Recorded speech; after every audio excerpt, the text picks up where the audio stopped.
রংদোলে ঠিক 12 দিন পরে আমাদের এখানে গঙ্গা পুজোর মেলা হয়।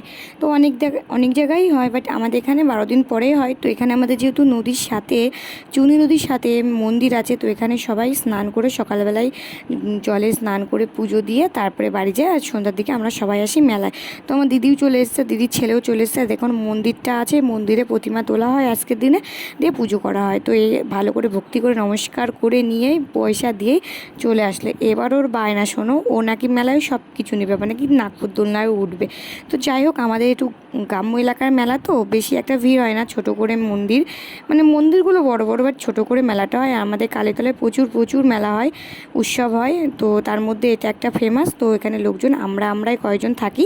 আর তার মধ্যে ওর দেখো কেনা হয়ে গেছে ফুরফুরি, আর ফুরফুরি কেনার সাথে সাথেই নাকি এখানেই ওইগুলো ওড়াতে হবে। ওর ওটা জেদ। আর আমি তো ওকে বকছি যে চল, আরও তো জিনিস আছে। আর প্রচণ্ড গরম লেগে যাচ্ছে, কারণ খুবই গরম পড়েছে, ভালো লাগছে না। কিন্তু মেলার মধ্যে দেখো খুব একটা লোক নেই, ফাঁকাই আছে, কারণ আমাদের এলাকার মেলা, আমরা এলাকার লোকজনই থাকি। তো চলো, এরপরে নাকি আবার বাঁশি কিনবে বলছে, নাকরদোলা যেহেতু পেলো না, এবার বাঁশি কিনবে। তো বাঁশিটা বাবা বললো চলো ওই সাইডে আছে, কিনে দিচ্ছি। তো ওই দেখো বাঁশি কিনে বাঁশি বাজানোও স্টার্ট করে দিয়েছে, মানে ওর বাড়ি অবধি তস হয়েছে না। তো চলো, আজকের মতো টাটা, দেখা হচ্ছে নেক্সট ব্লগে।